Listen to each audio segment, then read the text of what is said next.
Great, thanks. Welcome to Split Bill Daily Interview. I'm Bill Potts. I'm your host, as I am every day at 3 o'clock Central Time. And I want to say thank you for joining. If you are catching the beginning of the show, which most people don't, we always love to hear where you're from. If you want to toss us a line here and say, hey, I'm listening in from Port Dover, Ontario, that gives us a clue as to what we want to talk about. So just sort of stay in touch. If you want to hear a song from Brock, you can ask for it. I can't guarantee he'll play it. He can be a little difficult sometimes. As if you know Brock, you probably know that. So he sees me. Okay. Today we have a request for my first song. We have a request from JJ Pasalacqua. This is a song called Rocks and Gravel, and it's a song that I made up somewhere in the middle of Alabama. I was can't tell you all the details, but this is how it came out.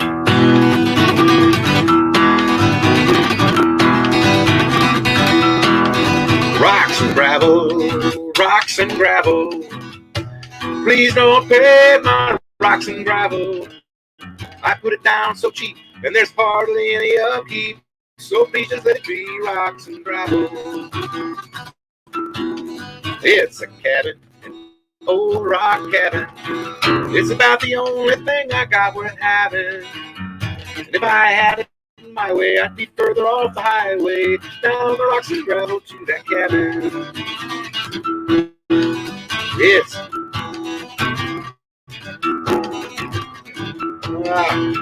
lost one of the verses. I can't figure it out. About the horse and carriage. All right, moving on. I've got laundry, dirty laundry. Some is on the floor, some is on me. All you need to bring is a wash tub and a string. We'll place to make it wash for with my laundry. Don't disparage my horse and carriage. My baby just loved my horse and carriage. And we don't go too far, not enough to need a car. So please don't run down my horse and carriage. Rocks and gravel, rocks and gravel. Please don't hit my rocks and gravel. All it took to make was a wagon and a rake. So please just let it be rocks and gravel.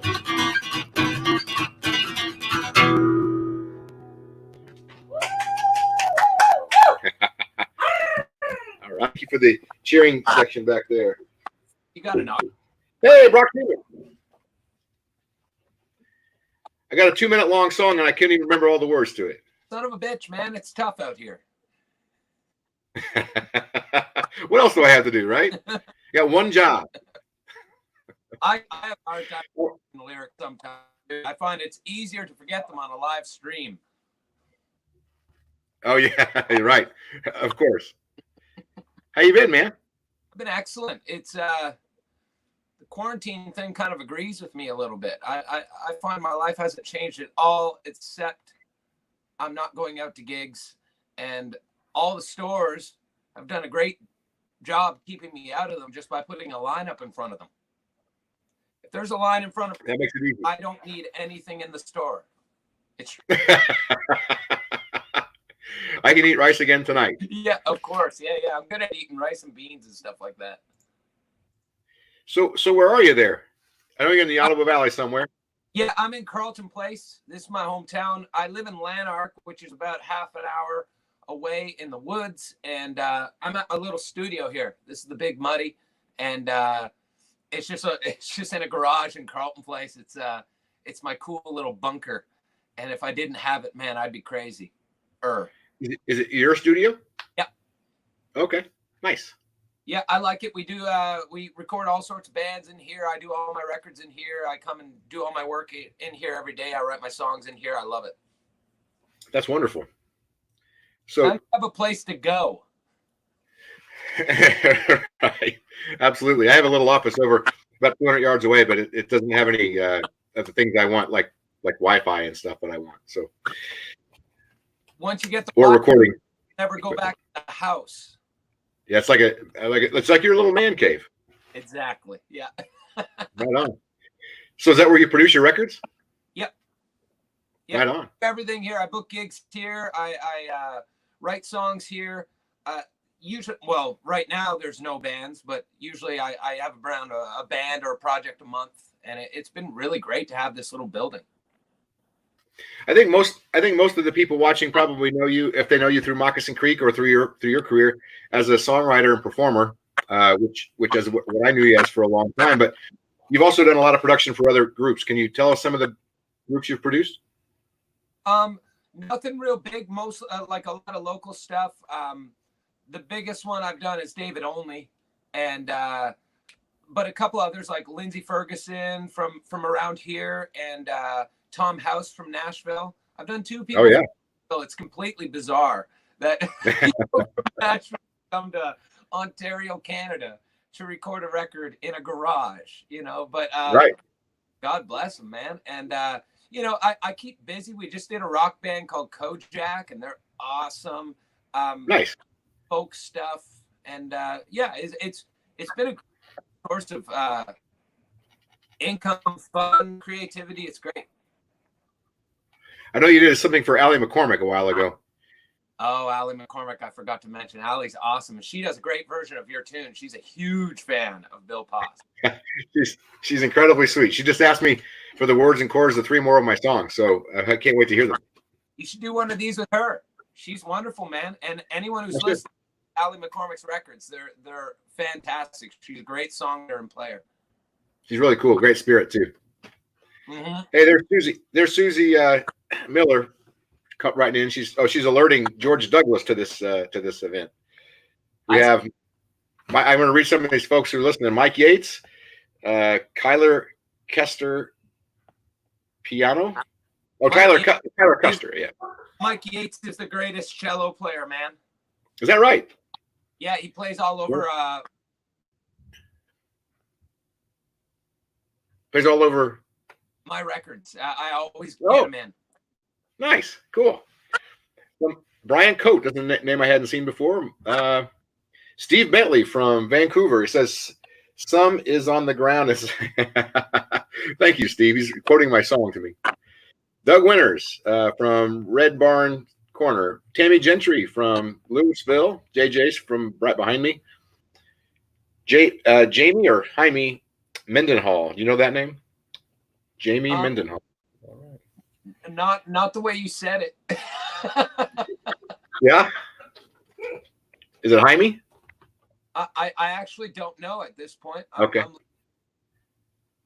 Here's one from the Salton Sea in California. Cool. I don't know. This is cool. Pamela Martin from Thomasburg, Ontario. And there's Susie. All right. Very good. Well, I'm going to take this opportunity to invite you to sing a song. And when you get back, we'll talk a little bit about one of our mutual favorite songwriters, Mr. David Olney. All right. This one's Drop Your Bucket.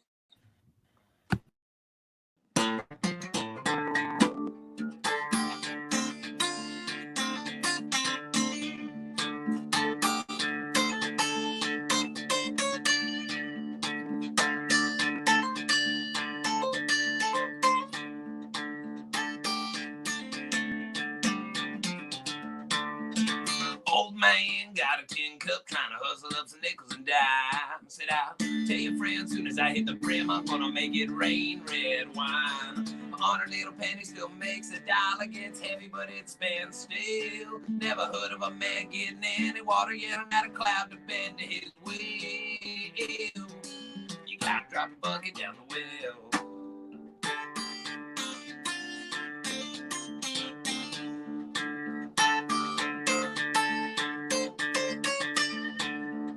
Little spider spins on a wires all around my window pane. Wait all night till the few that fly come and make it shake, shake, shake. Patience is the #1 virtue. With persistence, iron is still. All I know for gospel truth, you want to get to heaven, you gotta walk through hell. And you gotta drop your bucket down the well.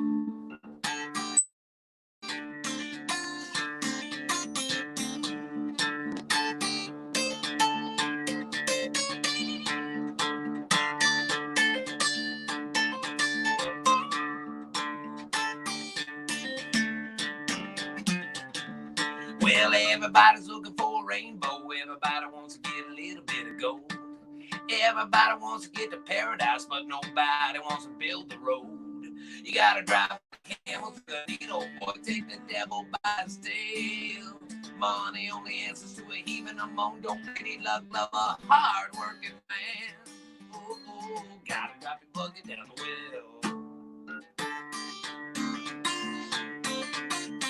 You gotta drop that bucket up and down the way.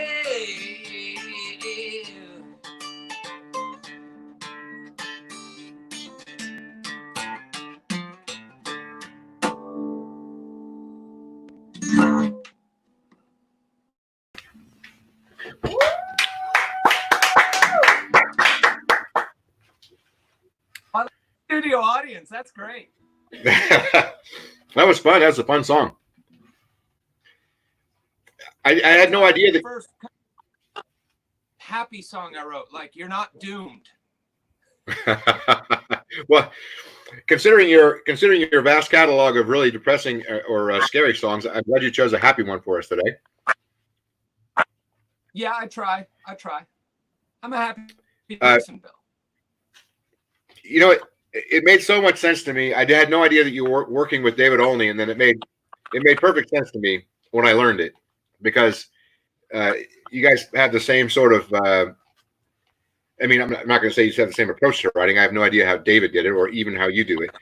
But the songs as they come out are very they're very descriptive of a kind of almost a circus-like atmosphere frequently, or taking regular life and describing it in ways that are surreal.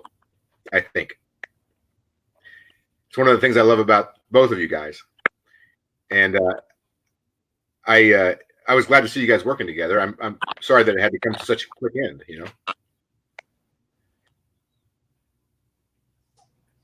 you hearing me in real time? Now I'm just gonna assume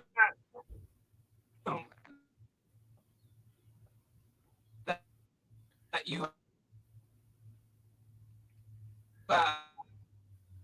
You're freezing. Something about you, but only there because you're breaking up. I don't know what's going on with my. You're frozen solid. All right. Oh, getting back to it. There you are. Well, wait a minute. There we go. I think. So I was just talking about the relationship. All right. Yeah. I'll shut up and let you talk about David Olney if you want to. Well, yeah, Dave. David Olney. He incredible person, and what a great songwriter. What a great human being. The world was bad to have him, and it's.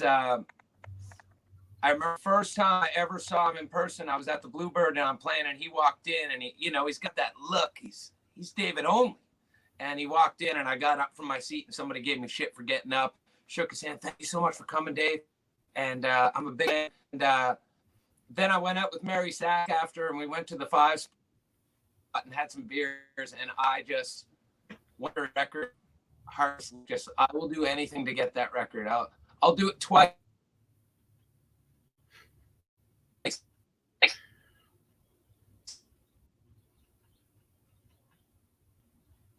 If he doesn't. Yeah. We're having trouble. Like it. But the record, and then it was so only.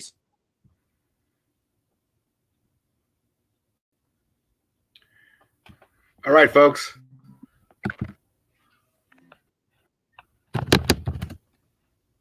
We still here. You're freezing up. You're freezing up and breaking out.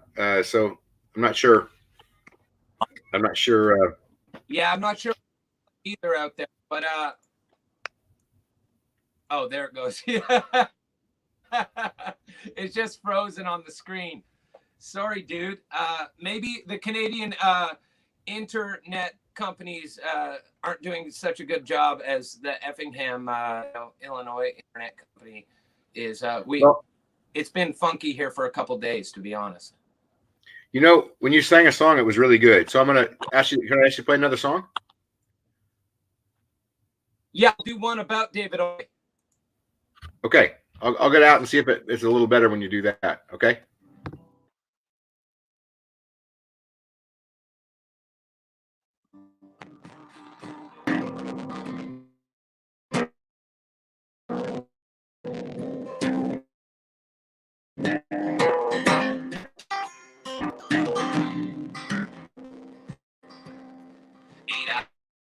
Hours left to go.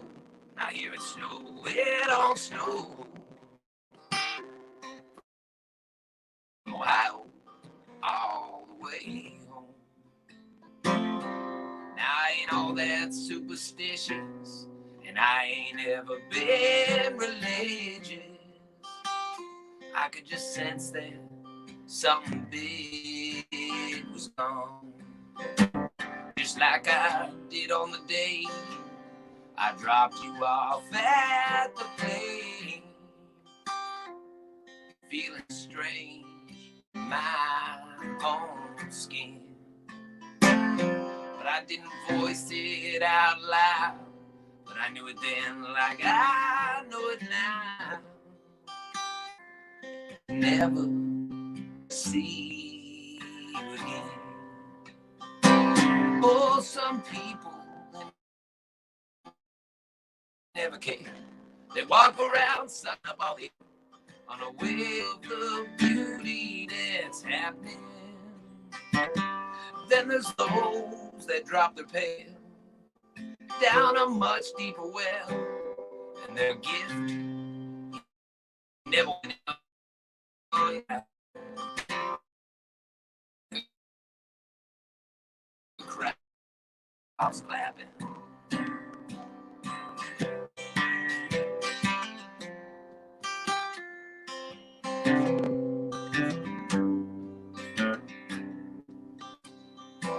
You know, there's something infinitely more tragic than losing that kind of magic.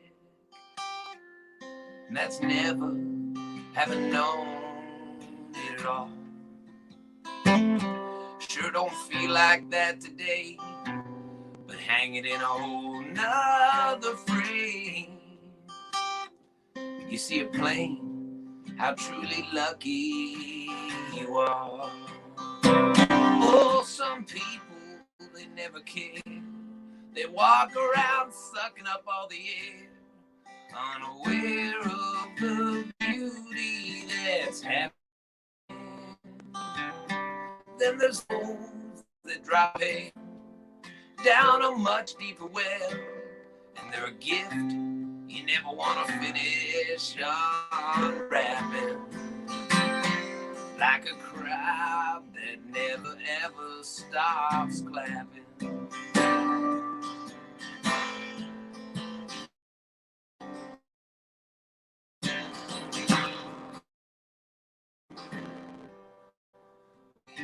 Talked until 5:30, killed a bottle of whiskey. Like this whole deal wasn't ever gonna end. As you recited King Lear to me, a lonely tear rolled down your cheek. And that's how I'll always remember you, my friend.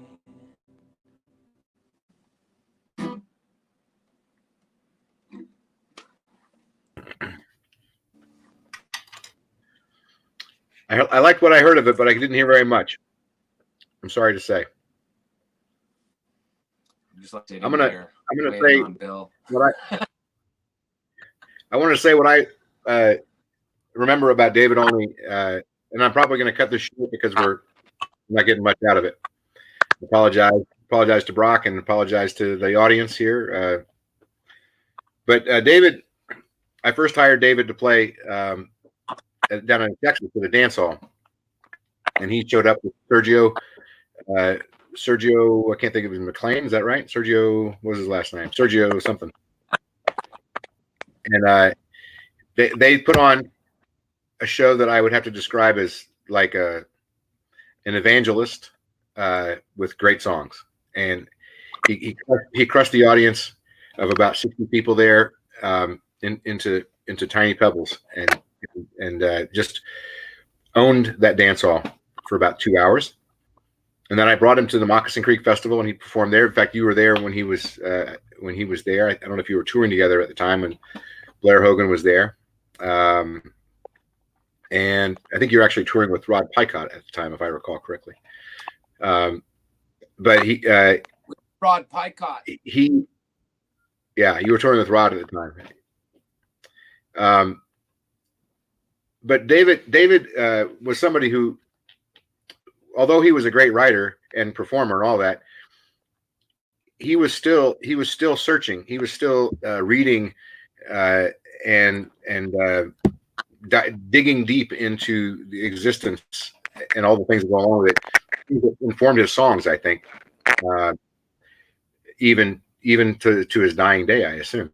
But what a great songwriter, what a great performer. And I'm sad to have lost him. I was hoping to hear more of what Brock had to say about him, because I know Brock spent a lot of time in the car with him. But Brock, I'm going to let you go. Can you hear me? You can't hear me. All right. Well, crap. I hate to cut it short, but you didn't come here to hear me talk. You came here to hear Brock talk. Go see brockzeman.com, and you can check out his songs and his music and his. Check him out. Yeah, he's a great performer. From thing, Bill. We might be up Schitt's Creek. Yeah, we're up Schitt's Creek. We're gonna take it down. So, thank you. Sorry, folks. Happens when you're relying on technology and you can't figure it out. So, we're gonna end the broadcast. Join me tomorrow. We have a great banjo player from Denver, Colorado, Mr. C. Bob Elliott. Thanks.